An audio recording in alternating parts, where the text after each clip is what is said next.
Welcome back to Culture and Peace. I had promised you that next time you saw me, I would be wearing some of the Scandinavian red to give you a sense of some of my cultural background. And I had mentioned that I grew up with 3 languages. Those languages were English, Norwegian, and German. And this red is definitely a taste of the Scandinavian red that is used often in costumes, actually in painting, in all sorts of ways, given some of the dark, long winters that Scandinavian people around the world face. Today, what I would like to do, though, yesterday you focused on nonviolence and the power of civil resistance. Today we will be moving on and exploring culture from a very different perspective, from more of a what I will call person to person, group to group, skill perspective, and approach perspective. Before I start to talk about this, let me show you a couple of suggested films to help you more deeply digest, understand, and see successful case studies of nonviolent resistance. The first I had mentioned to you a few days back. It's actually not a Hollywood movie. It has a British producer. But this is the award-winning, Academy Award-winning movie on Gandhi and India's nonviolent resistance. Since some of you are from Canada and the United States, I am hoping that you can help your students have access to this very powerful film. Some of you mentioned that you were involved in the civil rights movement in this country, in the US, and that is beautiful. I had mentioned, I think I may have mentioned, if I haven't, let me mention it now, the HBO documentary, Boycott, which is a very powerful case study rendition of the birth of the civil rights movement in the United States and how one Christian leader, Dr. King, and his Christian community embraced nonviolence to move the civil rights forward in the United States. I would ask those of you who've been intimately involved in studying the civil rights movement and participating in the civil rights movement to see if you can access a copy for your classmates to view with you. We will be focusing on a case study analysis of this case study as well as India later in the course. I think I also mentioned that Selma, which recently won an Academy Award, is another film version of the civil rights movement. There are other documentaries and movies that periodically are created that can help you understand the power of nonviolent resistance and peace work in action. Certainly South Africa has had its documentaries on Nelson Mandela, the Truth and Reconciliation Commission. And here is another documentary that might be insightful for some of you.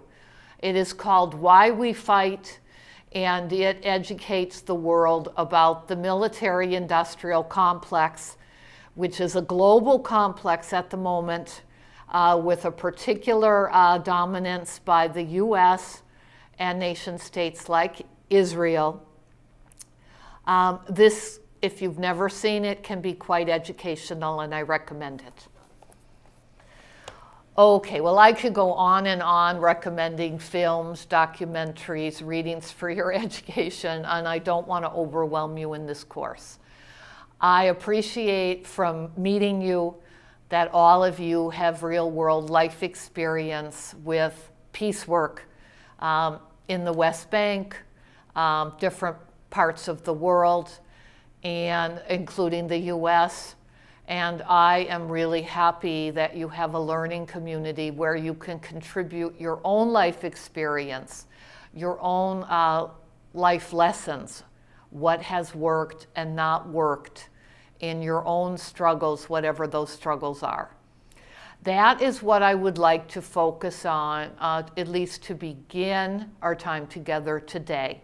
And for the remainder of this lecture, I will be relying on a PowerPoint to introduce to you the central role of what we call in conflict and peace studies reflective practice. Let me turn to that PowerPoint now. And I will focus on, once again, Gandhi as an introduction to the ethics of conflict resolution. This is also the ethics of peace work. His influence certainly lives on today, but what's most important are the lessons that he has provided us today. Now, when I talked about this years ago in Rajasthan, India, if you know India, you will know that Rajasthan is part of the desert of India. And here we are, Bethlehem, West Bank, with miles and miles of beautiful desert and desert tradition. I was inspired then, and I'm inspired now, to talk about the American tradition among Christians as well as indigenous people to go to the desert as a place of prayer, contemplation, retreat, seeking the wisdom that I understand our current Pope Francis attempts to seek every day as he spends time in prayer and contemplation. We even have monasteries here throughout the United States, like you do in the West Bank, where monastics, where priests and nuns have sought a closer contact with their Creator and more wisdom through prayer and meditation. That type of reflection, that type of quiet time to look at one's life and ask, what is working, what is not working, what could I do differently? Perhaps you're asking to become closer to your God. Perhaps you're asking to become a more peaceful spiritual father or mother, sister or brother. This is all what I see as what Gandhi did when he talked about his experiments with truth. In my field, in peace studies, we also must do what I will call applied ethics and applied practice. We cannot rely on traditional academic research where, if you think of the scientist in his or her laboratory trying to discover the next drug that will help heal and cure. We cannot do this. We cannot remove ourselves from the world as someone might do going, to the monastery in the desert.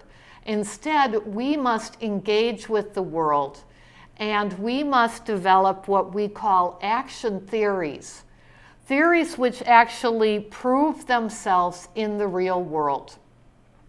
And they prove themselves again and again. And I will say to you, and I hope I don't overwhelm any of you, this is something that never ends.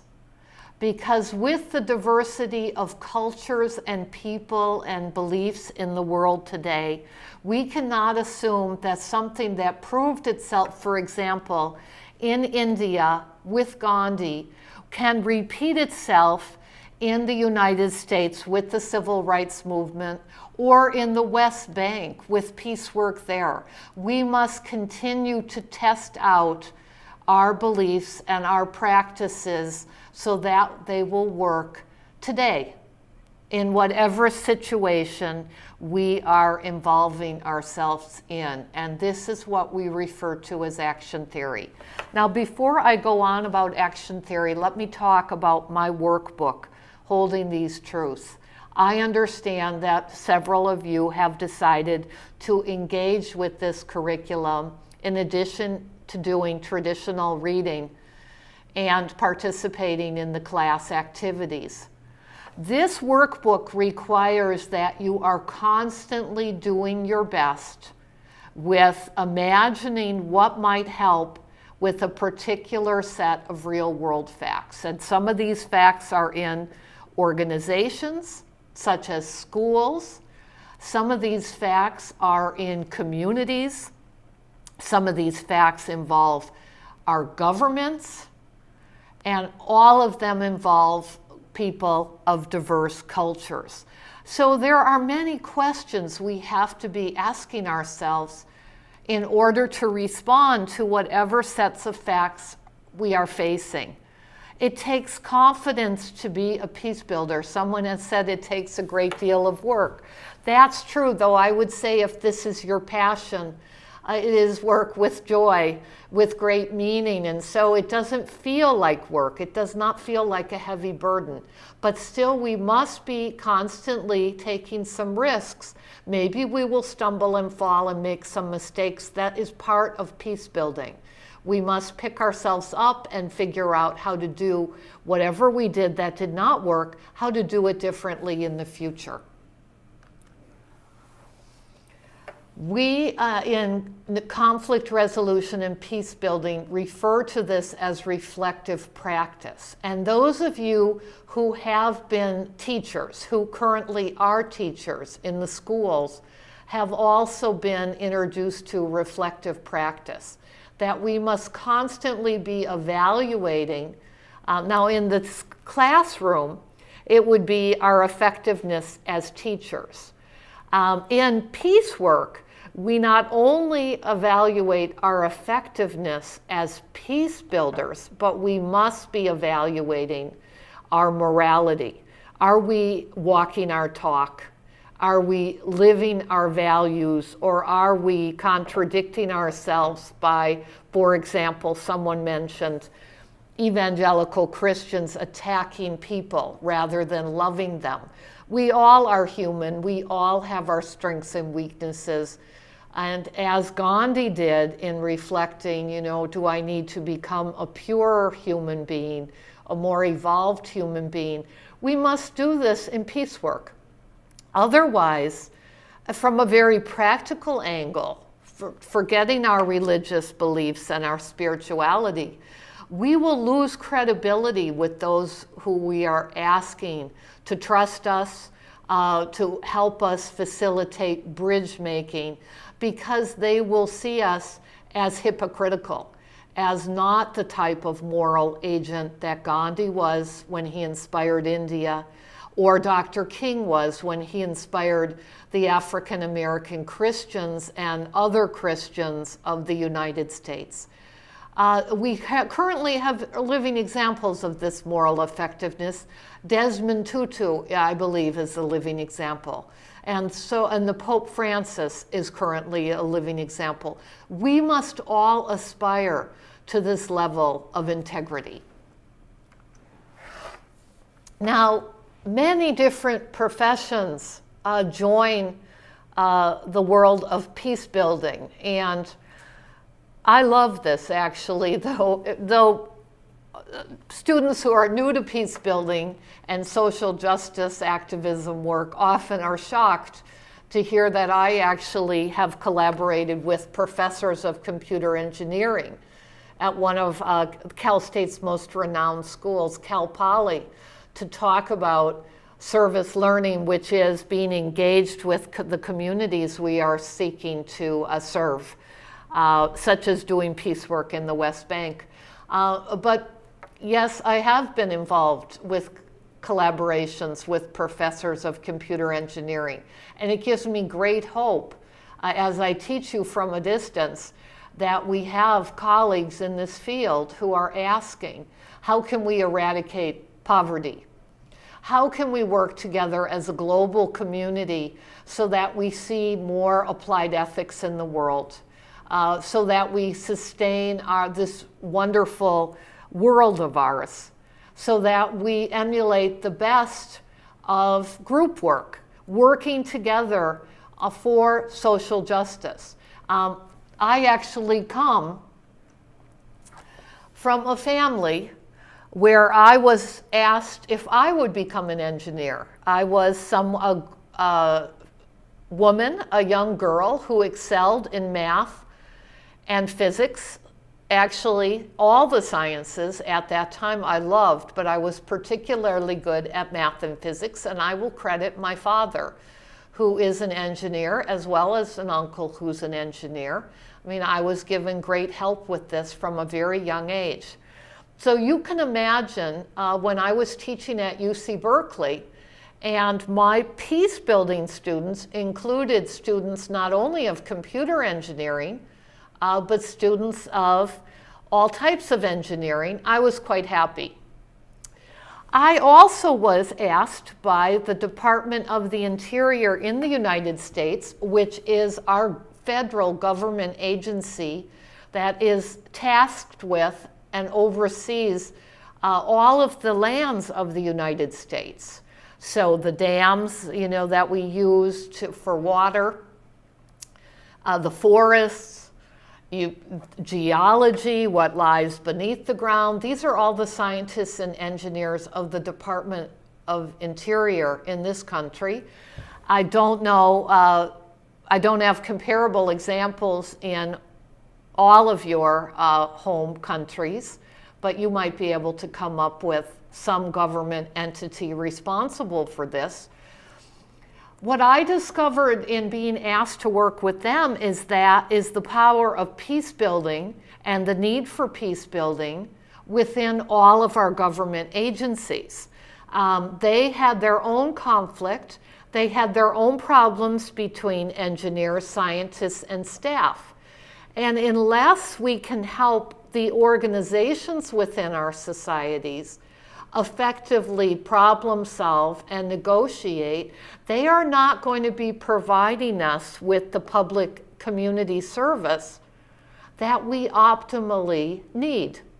So my point in presenting this to you is to introduce the relevance of what you are learning in this class for not only the activism that many of you have done in your lives, but for government work with, for example, the Palestinian Authority or the US State Department. Wherever you are working and engaged, you can be doing peace work and helping your colleagues effectively deliver the service needed in your societies by doing exactly what I'm going to be having you do when you are looking at activism and helping your communities heal from historic trauma. It's very broadly relevant.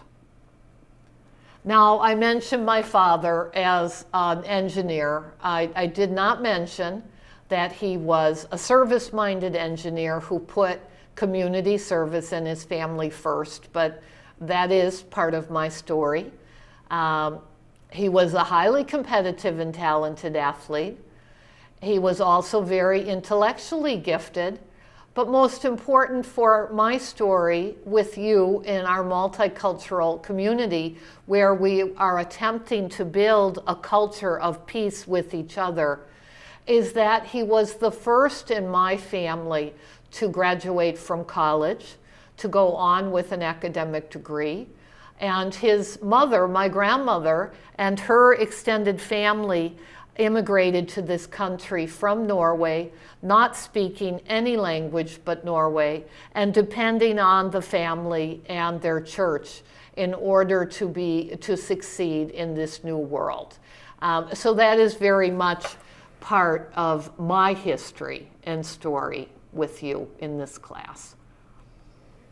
Now, my own personal journey, I had told you we would be introducing our stories again and again as we work together to create a culture of peace.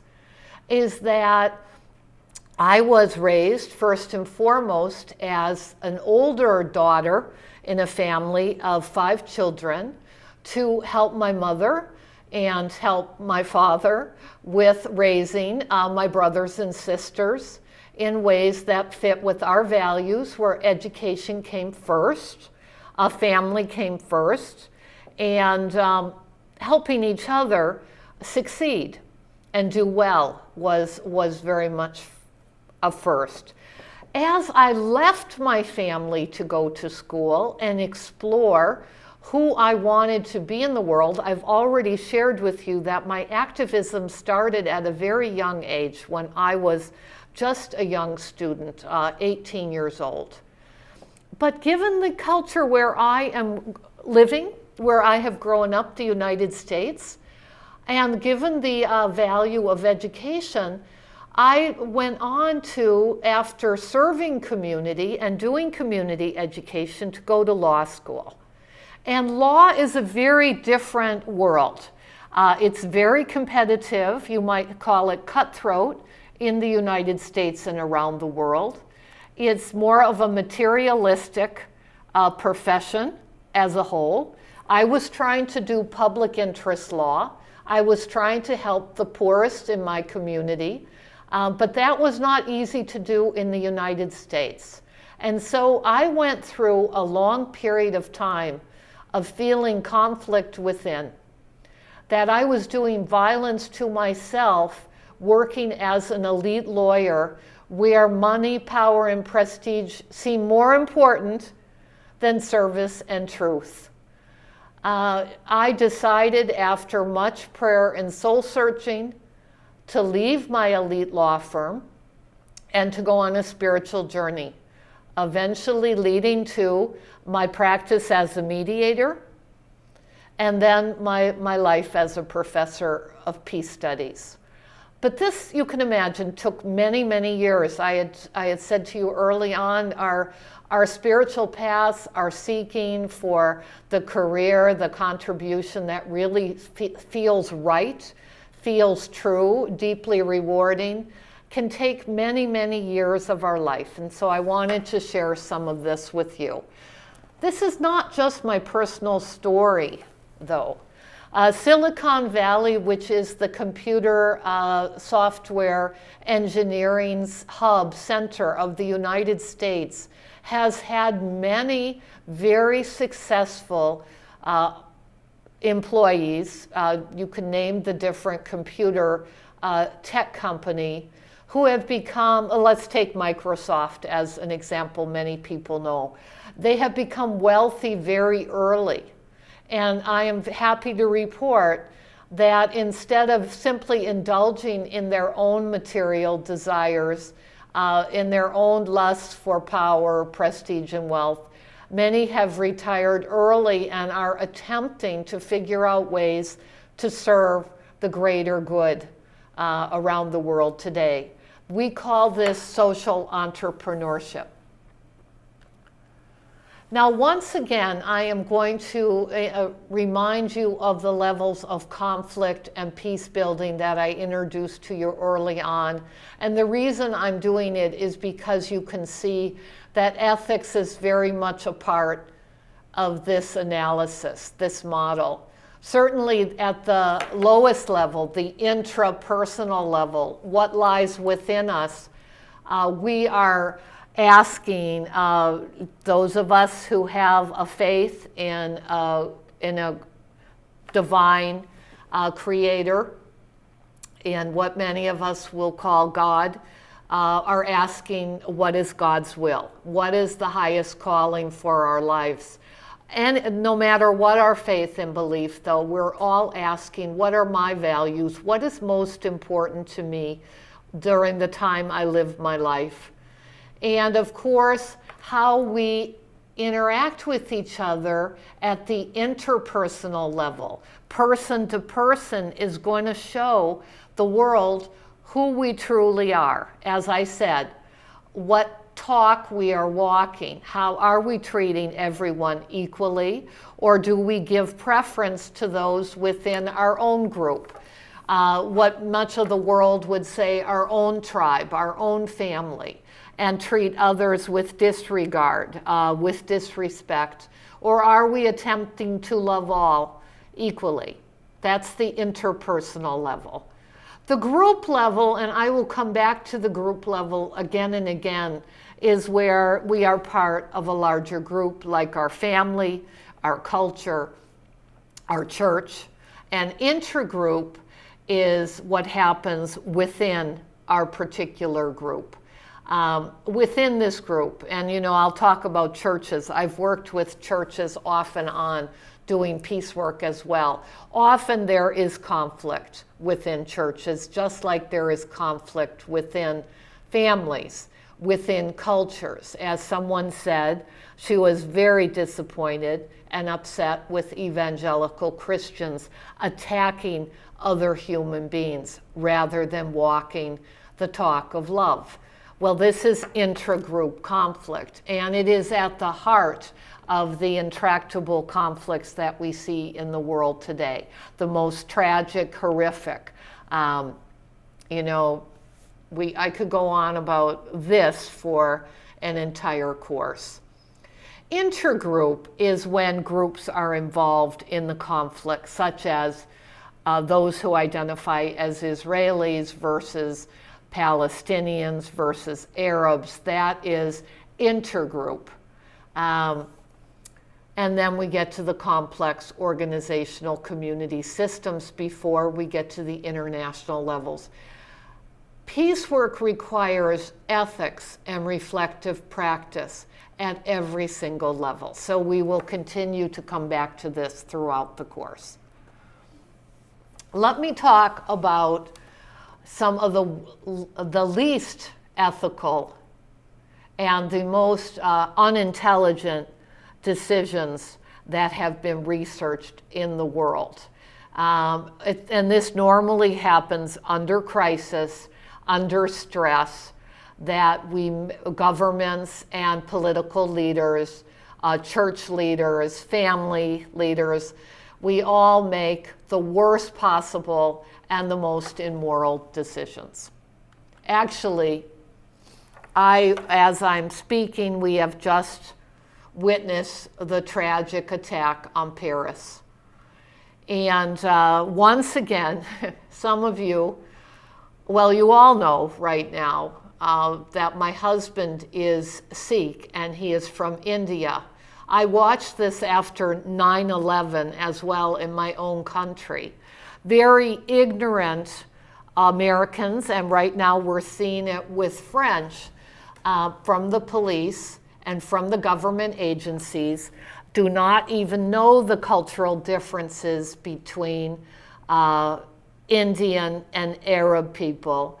And routinely Sikhs, who, if they are traditional, you will see them wearing turbans, they have long beards.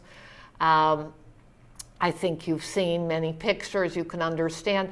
They are seen as members of the terrorist groups, the Arab terrorist groups that are attacking Western powers. When they are not Arab, they are not associated with terrorist groups, but these, ignorant groups make terrible decisions. And right now in Paris, France, over 150 raids have been conducted. And I can imagine these are not usually intelligent raids. They are raids that reflect prejudice and ignorance of people.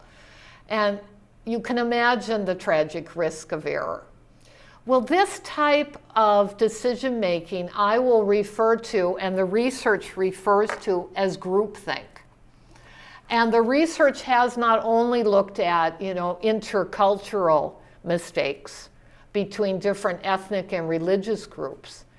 It has included engineering disasters as well, scientific error. Perhaps, our whole current debate around climate change represents groupthink. People who are a member of whatever group is involved in this terrible decision making are overly confident, oftentimes arrogant. They see themselves as godlike. They cannot make any mistakes. And often, because of this, they act as their own worst enemy. They are hurting themselves as well as other people. Now, the group leaders in these groups will often pressure conformity. This is the worst of intergroup dynamic or intra-group dynamic, because anyone who questions authority in the group or has a different opinion may be accused of betraying the group and even thrown out of the group, ostracized, humiliated because they dare to question the group leader. This is what goes on with the worst of group decision making. Instead of Gandhi's experiments for truth, these groups will actively and powerfully discourage difference of opinion, different perspective. You know, how dare you? Who do you think you are is more the dynamic here.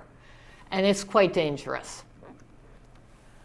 Now, the United States has seen this with one of our political administrations, and probably several, if I ever had the time to study this in terms of all of our political history. But when President George Bush declared an axis of evil in the world, he also, ignoring the international community, demanded that we invade Iraq because of what he called weapons of mass destruction. Now, the healthy decision making, the healthy and needed, critically needed information gathering that went on here concluded with impartial, independent outsiders that there were no weapons of mass destruction in Iraq. But this particular political administration ignored information. It ignored the dissent. I'm very happy to say that our current president, Obama, was one of the dissenters, and I have met many people, including military leadership from the United States, who dissented. But they were ignored because of the attacks, the emotional reaction in the United States after the 9/11 attacks on New York City. There was such negativity, there was genuine trauma, but it came out in terms of prejudice and groupthink decision making, and as a result, we have had now two long-standing wars that are bankrupting the United States, and the cost for Iraqi people, Afghani people, all the other people involved. I don't even have time to go into the tragic deaths. I think you're well aware of how groupthink can do great damage when it is combined with power. Now, what we do in peace building is we try to guard against this. And if we are part of groups where there is bullying, where there is pressure not to speak up, to say we do not want to attack people, we want to live our ethics, our values, our principles, we will, as peace builders, actively seek difference in opinion. So in the class, we will be okay if we don't always agree. There will be no leader that punishes us and throws us out of the class if we speak our truth, if we speak our mind. President Obama actually, from what I have heard, and here I mentioned decision making regarding bin Laden, but there could be many other examples. He does actively seek difference in opinion in making decisions. Because we are talking about the real world here and not just philosophical decisions, we must also be insisting on consideration of many alternatives. And this is a theme I will be coming back to again and again in this course. We must be evaluating alternatives in the real world and asking ourselves, will this be helpful in creating a culture of peace, or does it backfire, do harm, or at the very least prove itself ineffectual? This is real world applied ethics. So if we all agree that love is one of our top values, we must be challenging each other as peace builders to say, is this alternative that we are exercising at the moment in the spirit of love? Is it truthful? Is it what I will call congruent with our values? And if not, then we must be challenging ourselves to do it differently, perhaps to ask others to give us honest feedback and figure out a way to move forward. All of this challenges groupthink. So anytime we do any of the things I have just mentioned to you, we are challenging that destructive decision making within. Now, I have a lot to share today, and I promise you I will come back to several of these concepts either through your reading or in our future meetings. So please, listen, absorb as much information as you can. Feel free to ask questions. I am in one course trying to introduce what I often take 2 years to teach to my master's students. Hopefully your other faculty in this program will be resonating with some of these concepts to help me with this. Within peace building, we combine what we call evaluative and facilitative approaches. Evaluative are your traditional professors who are recognized as experts, authorities in their field. And we do want to have expert opinion. We do want to have expert information if it can help us move forward with whatever conflict we are dealing with. For example, in the Israeli-Palestinian conflict, human rights experts are critically important as we post-World War II, the Holocaust, and the Geneva Conventions attempt to create an international community where all are considered, where all are treated with respect, where it is not okay to commit genocide against any human beings. These, are human rights experts, and I myself teach human rights, and I have many colleagues who are human rights lawyers. We need to be part of peace building. We must be part of the conversation. Another good example is the global warming debate. We need our scientific experts, not just popular opinion and political leaders attempting to manipulate to amass power and profit. We need some genuine, impartial, objective expertise to help us make optimal decisions. At the same time, Gandhi emulated, Dr. King emulated, facilitative people power, what I'll call participatory people power. It is so important in our world today that experts, government, whoever's involved in a particular conversation, negotiation, come together with the people so that we can talk about real world impact. I was part, as I mentioned to you earlier, of anti-nuclear weapons activism, and people power was at the heart of that activism.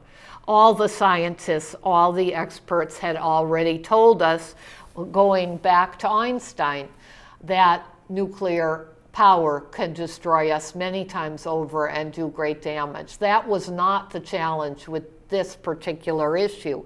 The challenge was persuading the majority of people in the world to stand up against those military industrial complex people who are profiting from weapons, profiting from sacrificing the rest of the world for their own agenda. I have been also involved with advising Tibetan students about their situation with China. I don't know if you're all familiar, but Tibetan people have suffered great tragedy, great trauma at the hands of the Chinese government. As you know, the Dalai Lama was able to escape to India in order to continue traditional Tibetan culture, but many could not join him. And I have worked with many Tibetan students whose parents were murdered by the Chinese government, who have known activists within China who have been tortured. That is an example near to my heart, partially because I regularly visit India with my husband.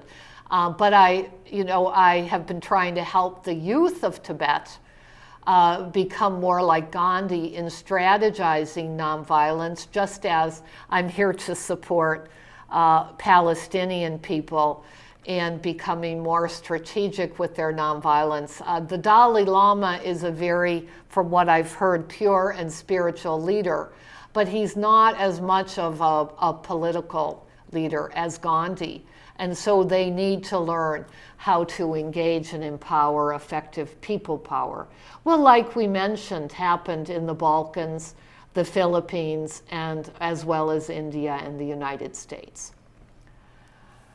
I advocate that, and you've probably heard this already, that we need to find an optimal balance between expert, and when I say authoritative strength, I mean our government entities, institutions, and informed, engaged citizens.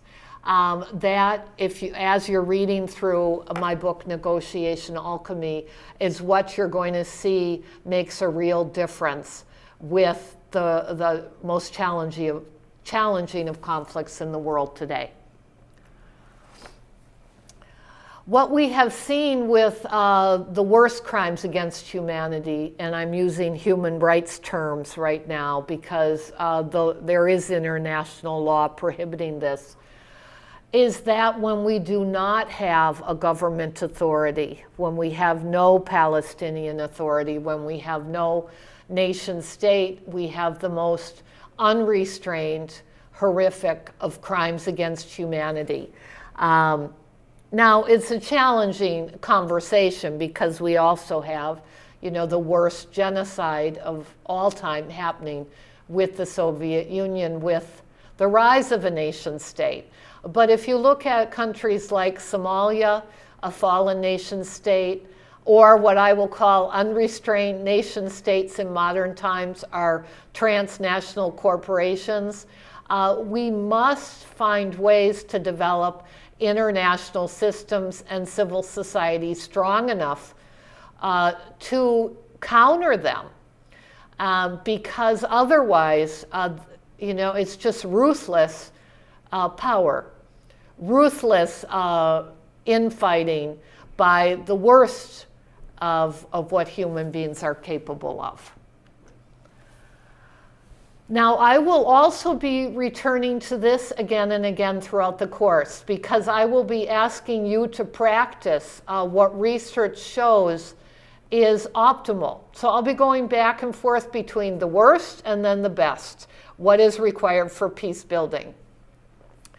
And research shows that we must, as I said earlier, encourage dissent, encourage accurate, objective information gathering rather than prejudice and political self-interest. And on an intrapersonal and interpersonal or a group level, even in an organization or a community level, somehow asking questions is very powerful. Now, I'm not going to say this is necessarily literal, Cultures differ in how they respond to questioning. Some are able to do direct, open questioning. Other, it needs to be more private and behind the scene. But I think you get my essential point. The best of peace builders, the best of negotiators, the best of mediators, the best of conflict resolution people seek out more information. And they will recognize that information is power. One of you mentioned trying to put yourself in your enemy's shoes. Excuse the label enemy. I'm saying this just so you get the picture. In the conflicting communities' perspective and understand how they think, how they feel, what they need. This is information gathering. They also, the very best of peace builders, are excellent listeners. They not only listen with an open mind, complete attention, but they check to make sure that they are accurately understanding those they are listening to the satisfaction of the person that they are listening to. This takes a great deal of patience, devotion. They also are skillful reframers, and I will be coming back to this again. They are asking not only what is the person saying, what are the words literally saying, but what is the person not saying that is most important to them? What are they feeling? What is, the whole person attempting to say? Now, on a political level, and I know some of you are going to be asking, how can we counter corruption and power abuse at the political level? I want to mention what's happening in India at the moment. Because impartial oversight and investigation is needed at this level so that people know who is benefiting from money and power, who is not, who's being excluded. That's all part of a true democracy. And conflict resolution is at the heart of this oversight as well. Historically, in Scandinavian countries, the ombudsman was created in order to hold government accountable. Citizens were able to complain about government corruption and power abuse, and those complaints were investigated by an independent, fair person. India is trying, by rallying the youth of India as we speak, and Anna Hazare has been emulating Gandhi in this political movement. They are attempting to do this, and they call it the Lokpal. So every government employee in India, and India is famous for corruption, as are many governments around the world, is going to be ideally investigated when citizens complain that they are not being served the way that they deserve. We also do this in the United States with citizen oversight of our police force, and we are attempting to do it in a variety of ways to hold those with power accountable. As I mentioned to you, this has Scandinavian origin, but it's living today, and it's a very important peace process, conflict resolution process, when we are facing power abuse and corruption. Okay, now I am talking longer today than I normally like to talk for a lecture, but this is important information. And here's a quote from Gandhi just to keep your spirits lifted as I proceed with the last 10 minutes or so of my lecture today. This is what Gandhi stated, and I'm sure this is what he would pray. And when he was feeling despairing, which he did, he suffered and struggled with lifelong depression, hopelessness. But he said, when I despair, I remember that through history, the way of truth and love has always won. There have been tyrants and murderers, and for a time they seem invincible. But in the end, they always fail. They always fall. Think of it, always. Which, if we look at history, is true. Now, let me share some other uplifting stories, and you will be reading and discussing these in this class together. I mentioned you've got a classmate from the Balkans who was part of nonviolent resistance and success in ousting a ruthless dictator. I was part of Norway's cross-ethnic dialogue in the Balkans during the war, and it included Serbians, as well as you could mention all the different ethnic groups that were involved in the Balkans War. They were all present in the dialogue, trying to understand each other's perspectives, trying to problem solve together what they needed to do in the face of such atrocity. And they were intimately experiencing war. So you can imagine how discouraged, how much pain they faced and suffered during this time.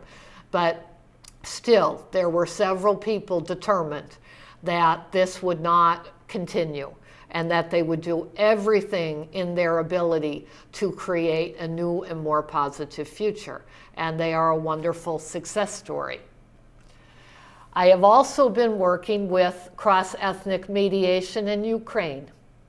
And Ukraine is a living case study that we are watching right now with Russia. But I want to talk about the reason I was working with cross-ethnic mediation in Ukraine. Every society has its majority groups and its minority groups. And normally the worst and most tragic of conflict, you see the majority mistreating the minorities, silencing them, torturing them, doing all sorts of horrendous crimes. At the very least, exploiting them. And, if you look at the world's history of slavery, this can be such horrific group. I won't even call it relationships. I will call it group abuse.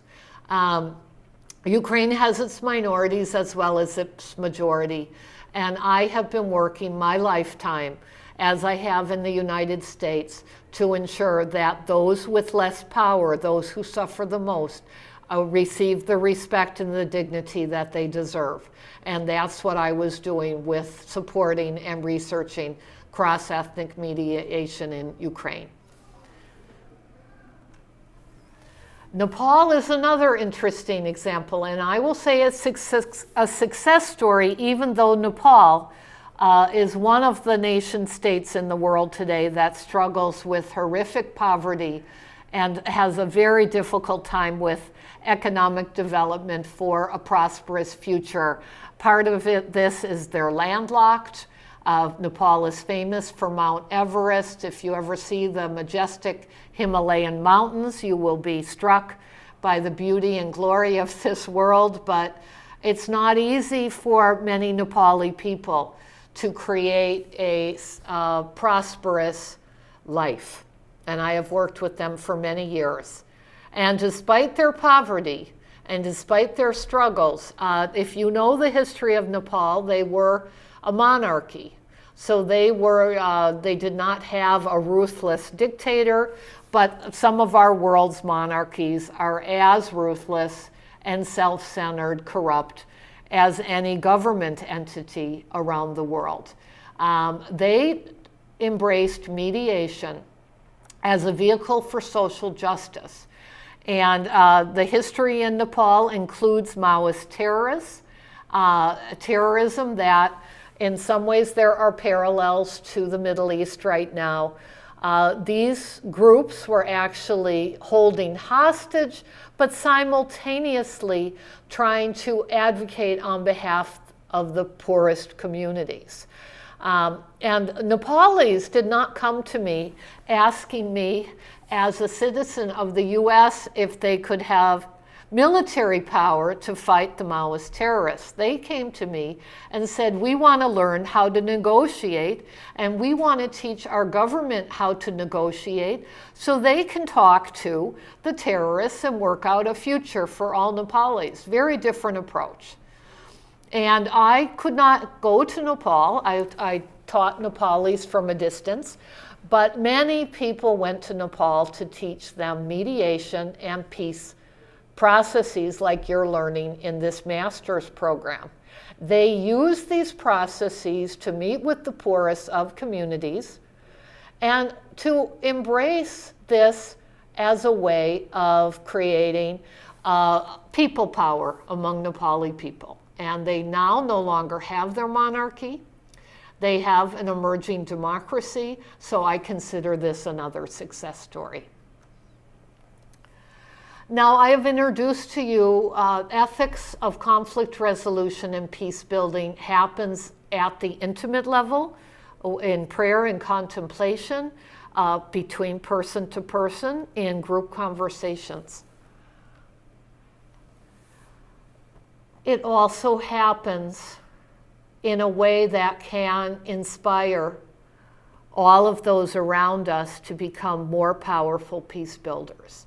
And that is actually what happened in Nepal, and what has happened in India, what happened in the civil rights movement, what happened in the Balkans, and what is happening currently with you in your peace work. We are, by our life examples, by our work, our peace work, learning to empower our communities, men and women, to take control of their lives instead of being passive victims. Now, I have studied enough of the Palestinian history to see many, many stories of empowered people. I must say particularly women, from what I have been reading and hearing. As one of you said, who channeled their anger into constructive action. So you're very familiar with this. Resignation learned under oppressive circumstances must be reversed in any way possible. We have a theory in peace studies called learned helplessness, that some of us have learned not to help ourselves, and this must be changed. It must be transformed. And in mediation, we call this self-determination. And it is the fundamental premise of everything we do with mediation.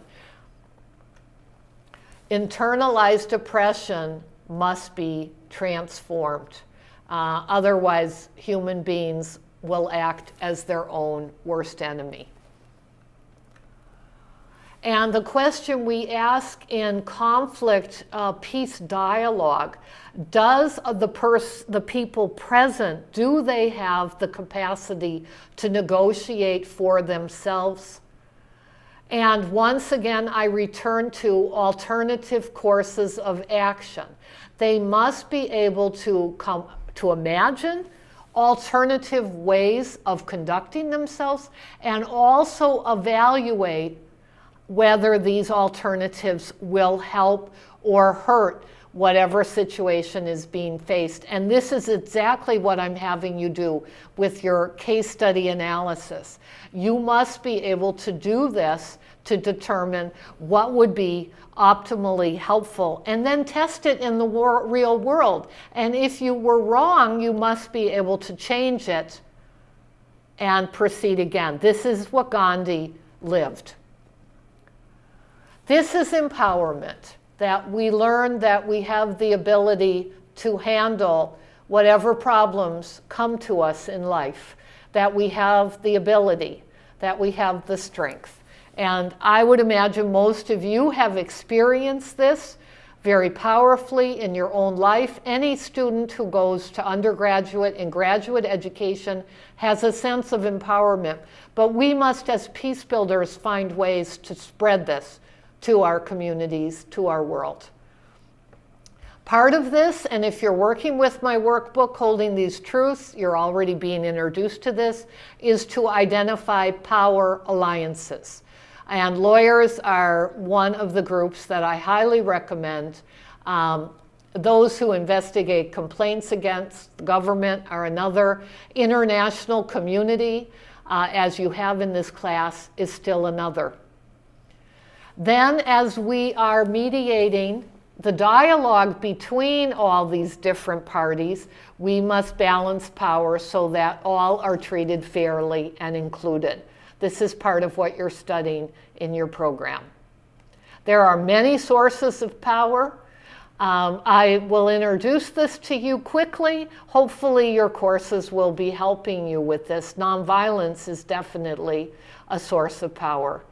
I am going to wrap up for today, and I'm going to encourage you, as I have, to read the assigned reading because it will say more about what I'm introducing to you today. And anytime you have questions, feel free. Gandhi can be our ever-present example of what I'm trying to teach. He believed in treating Hindus and Muslims as equals. He did not give preference to his own group. And because of that, he had the ability to unite much of his country and his community. That is what we aspire to as peace builders. I will be asking you again and again, are you free of prejudice? Are you able to treat all people equally in whatever you're attempting to do? Women, Muslim, Christian, can you treat everybody as Gandhi would have treated people? When people are not doing this, I would say they are present in bad faith. They are trying to manipulate and exploit. And at those points, we need to turn to moral boundaries through human rights lawsuits and other good governance mechanisms. These are some of the things to look for to assess good or bad faith. And I will be, this is where I'm going to end today, I will be coming back to this, these cognitive and perceptual distortions of human beings when I talk about my model of escalating destructive conflict, what I refer to as hooks. We must scrutinize ourselves morally to eradicate all of this from our own consciousness and psyche, lifetime work. Okay, well today I have probably tried to introduce more to you in one lecture than I will throughout the entire course. But I want to provide a strong foundation for your learning during the time we have together. Take care. I'll see you soon.